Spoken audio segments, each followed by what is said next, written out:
morning, and welcome back to Daily Dhamma, a letter to our children. Today is December 28th, and our reading is Being Unbearably Right. The Confederacy of the Humbled is a close-knit brotherhood whose members travel with no outward markings, but who know each other at a glance. For having fallen suddenly from grace, those in the Confederacy share a certain perspective. And that's Amor Towles from A Gentleman in Moscow. When the balloon goes up and everything we know is gone, we'd be blessed to acquit ourselves half as well as Count Alexander Rostov. This is the way the world is. It is just this way.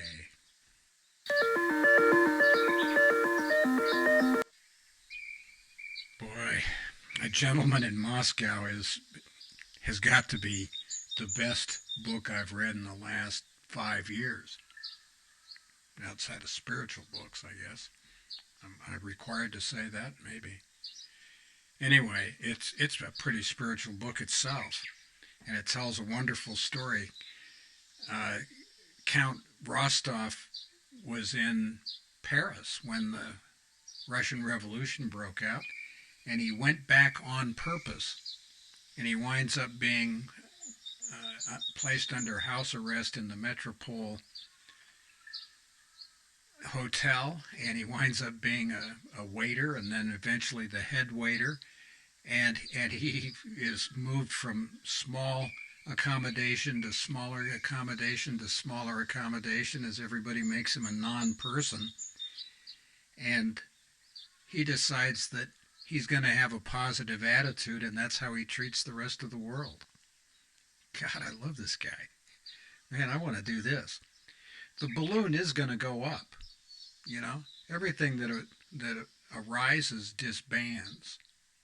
Everything that disbands arises.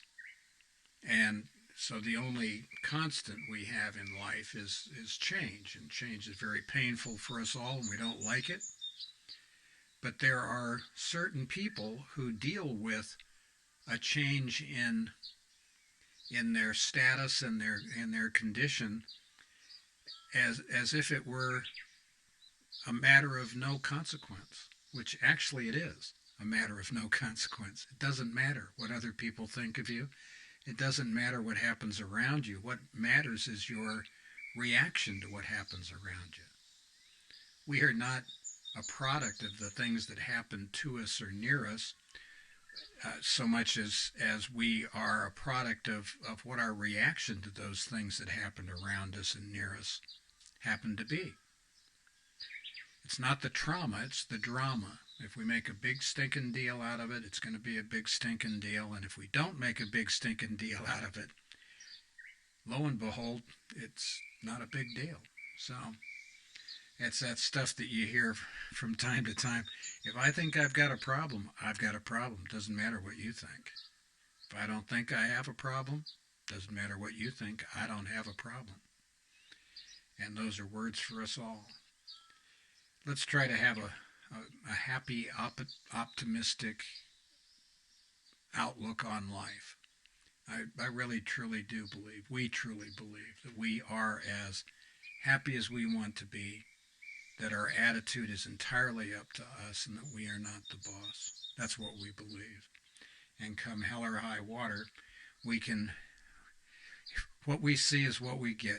If we see opportunities for growth, that's what we'll have. If we think it's the end of life as we know it, well, Katie, bar the door.